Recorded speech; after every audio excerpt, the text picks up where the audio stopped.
La question que je voulais poser à propos de Luis Enrique, il a entraîné des joueurs de haut niveau, le Barça, il a gagné la Ligue des Champions, la Roma, même avec le Celta Vigo, il a affronté le Barça et le Real et d'autres équipes.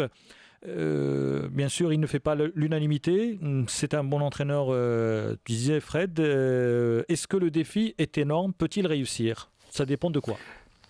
Oui, je pense qu'il peut réussir. Parce que, rappelez-vous, le Barça avait vraiment évolué avec Luis Enrique.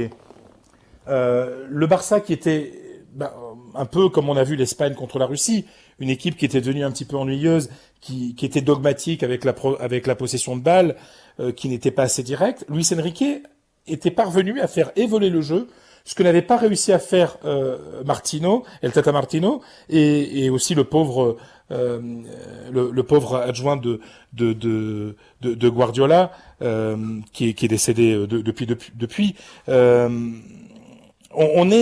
Luis Enrique a vraiment réussi quelque chose. Et quand le Barça gagne la Ligue des Champions, on voit que le Barça est capable de jouer en 3 touches de balle, faire des contres hyper rapides, avec 2 ballons, avec un ballon mais avec 2 passes, capable de faire de la stratégie sur les coups de pied arrêtés.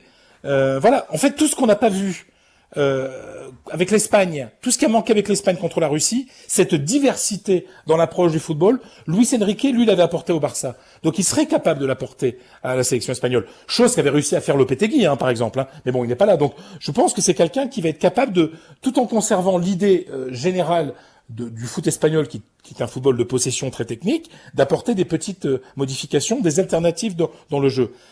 Luis Enrique a malheureusement souffert de ses mauvaises relations avec les joueurs du Barça et avec la presse.